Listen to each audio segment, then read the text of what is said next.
بسم اللہ الرحمن الرحیم۔ سب سے پہلے ریکویسٹ ہے کہ میرے ساتھ مل کے پڑھیے الصلاۃ والسلام علیک یا رسول اللہ وعلی آلک واصحابک یا حبیب اللہ، کیونکہ پیارے آقا صلی اللہ علیہ وآلہ وسلم نے فرمایا کہ جو کوئی مجھ پر ایک مرتبہ درود پاک پڑھے گا اللہ تعالیٰ اس پر 10 رحمتیں نازل فرمائے گا۔ تو السلام علیکم مائی یوٹیوب فیملی، کیا حال ہے؟ امید کرتی ہوں کہ آپ سب ٹھیک ٹھاک خیر و عافیت سے ہوں گے۔ اور آج کی ویڈیو کا ہمارا ٹاپک ہے انسانوں میں دشمنی ہمیشہ رہے گی، کس طرح رہے گی، کیوں رہے گی، یہ ویڈیو میں آپ کو آگے چل کر پتہ چلے گا۔ حضرت آدم اور حضرت حوا علیہ السلام نہایت ہی آرام اور چین کے ساتھ جنت میں رہتے تھے۔ وائٹی فیملی، آپ نے بہت دفعہ حضرت آدم علیہ السلام کی یہ واقعات سنا ہوگا، لیکن اس میں مین بات جو ہے جو آج آپ پہلی دفعہ سنو گے وہ یہ ہے کہ انسانوں میں ہمیشہ دشمنی کیوں رہے گی۔ یہ بات مین ہے اور سمجھنے والی ہے۔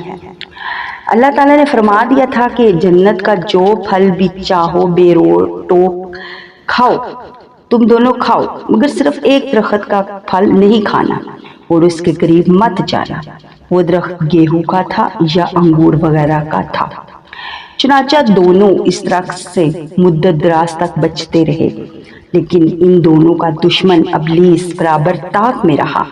آخر اس نے ایک دن اپنا وسوسہ ڈال دیا اور قسم کھا کر کہنے لگا کہ میں تم دونوں کا خیر خواہ ہوں، اور اللہ تعالیٰ نے جس درخت سے تم دونوں کو منع کیا اس درخت کا جو پھل کھائے گا وہ جنت سے کبھی نہیں نکالا جائے گا۔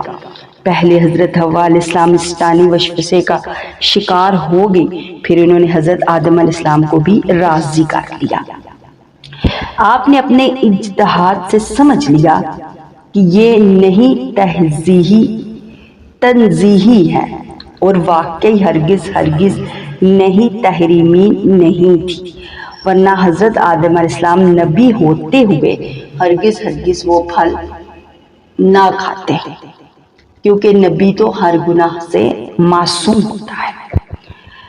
بہرحال حضرت آدم علیہ السلام سے خطا سرزد ہو گئی، لیکن حضرت آدم علیہ السلام چونکہ دربار الہی میں بہت مقرب اور بڑے بڑے درجات پر فائز تھے، تو فوراً ہی بشتی لباس دونوں کے بدن سے گر پڑے اور دونوں جنت کے پتوں سے اپنا سر چھپانے لگے، اور خداوند قدوس کا حکم ہوا کہ تم دونوں زمین سے اتر پڑو۔ اس وقت اللہ تعالیٰ نے حضرت آدم علیہ السلام سے دو خاص باتیں ارشاد فرمائی۔ کون سی وہ باتیں ہیں میری پیاری سی فیملی؟ نمبر ایک تو یہ کہ تمہاری اولاد میں بعض کا دشمن ہوگا، ہمیشہ آپس میں انسانوں کی دشمنی رہے گی جو اب ہوتا ہے۔ دوسری یہ کہ عمر بھر تم دونوں کو زمین میں ٹھہرنا ہے، اس کے بعد ہماری طرف لوٹ کر آنا ہے۔ چنانچہ قرآن مجید میں اس واقعے کو بیان فرماتے ہوئے اللہ تعالیٰ نے فرمایا ہے، ترجمہ کنز ایمان، تو شیطان نے جنت سے انہیں لغزش دی اور وہ جہاں رہتے تھے وہاں سے انہیں الگ کر دیا۔ ہم نے فرمایا نیچے اترو، آپس میں ایک تمہارا دوسرے کا دشمن، اور تمہیں ایک وقت تک زمین میں ٹھہرنا ہے اور برتنا ہے۔ اس ارشاد ربانی سے کیا سبق ملتا ہے کہ یہ جو انسانوں میں مختلف وجوہات کی بنا پر عداوتیں اور دشمنیاں ہیں یہ کبھی بھی ختم نہیں ہوں گی۔ لاکھ کوشش کرو دنیا میں لوگوں کے درمیان عداوت اور دشمنی کا خاتمہ ہو، مگر یہ اللہ پاک کے حکم کے باعث ہے، اس لیے یہ عداوتیں کبھی ہرگز ختم نہ ہوں گی۔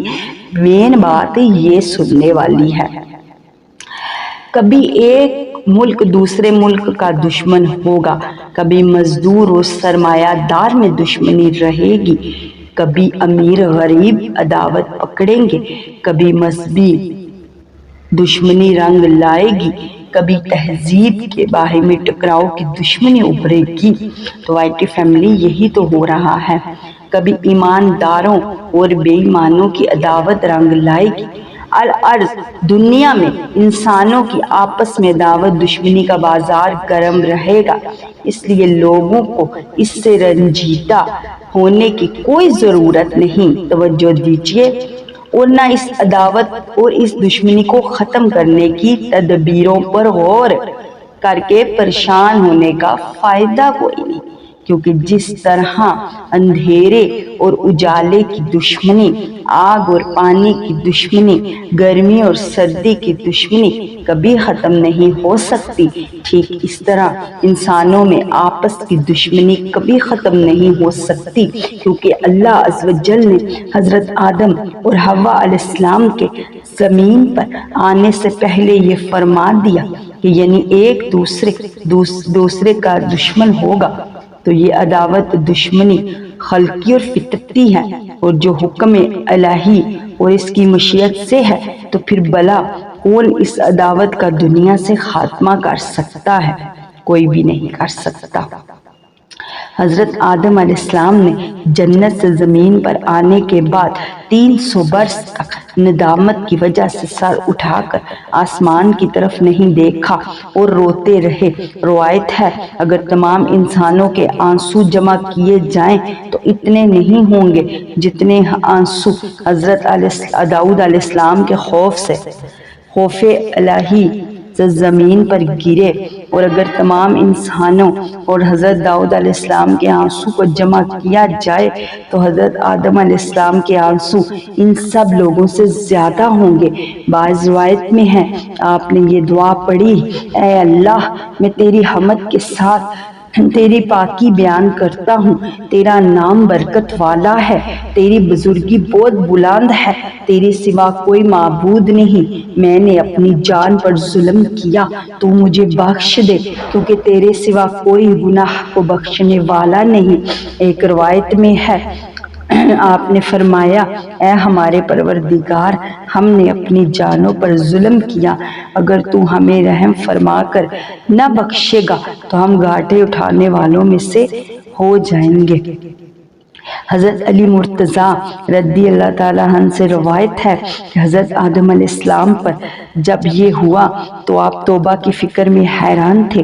اس پریشانی کے عالم میں یاد آیا کہ وقت پیدائش میں سر اٹھا کر دیکھا تھا کہ عرش پر لکھا تھا لا الہ الا اللہ محمد رسول اللہ، تو سمجھ لیا کہ بارگاہ الہی میں وہ کسی کو یہ مرتبہ میسر نہیں جو محمد صلی اللہ علیہ وآلہ وسلم کو ہے۔ دیکھ لو آئی ٹی فیملی، کتنی خوبصورت بات ہے، کتنا خوبصورت یہ جگہ ہے، واقعہ ہے کہ پیارے آقا صلی اللہ علیہ وآلہ وسلم کے صدقے بخشش ہوئی، تو ہم کیوں نہ روزانہ درود شریف پڑھا کریں، کیوں نہ ہم بھی اپنے آپ کو بخشوائیں۔ تو پھر اللہ تعالیٰ نے ان کا نام اپنے نام اقدس کے ساتھ ملا کر عرش پر تحریر فرمایا، لہذا آپ نے اپنی دعا میں عرض کیا اے اللہ میں تیرا بندہ خاص محمد صلی اللہ علیہ وآلہ وسلم کے طفیل ان کی بزرگی کے صدقے میں جو انہیں تیرے دربار میں حاصل ہے، میں تجھ سے دعا کرتا ہوں تو میرے گناہ بخش دے۔ یہ دعا کرتے ہی حق تعالیٰ نے ان کی مغفرت فرما دی اور توبہ قبول ہوئی۔ اللہ پاک ہم سب کو بھی معاف فرمائے۔ اور پھر ترجمہ کنز ایمان، پھر سیکھ لی آدم نے اپنے رب سے کچھ کلمے تو اللہ نے اس کی توبہ قبول کی، بے شک وہی توبہ قبول کرنے والا مہربان ہے۔ سبحان اللہ۔ اس سے کیا معلوم ہوا کہ مقبولین بارگاہ الہی کے وسیلے سے بے حق فلاں بجا فلاں کہہ کر دعا مانگنا جائز ہے۔ حضرت آدم علیہ السلام کی یہ سنت ہے۔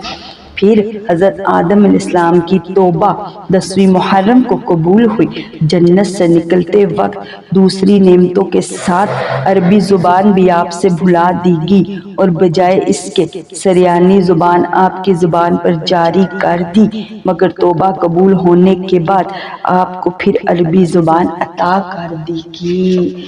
سبحان اللہ وائی ٹی فیملی۔ ہم بھی اللہ پاک سے دعا کرتے ہیں کہ اللہ پاک ہم سب کو بھی ہم سب کو بھی پیارے آقا صلی اللہ علیہ وسلم کے وسیلے کے صدقے پکا سچا عاشق رسول، نمازی 5 وقت کا اور نیک بنا دے. ہماری جان بوجھ کر کیے گئے گناہ، انجانے میں کیے گئے گناہ معاف فرما دے.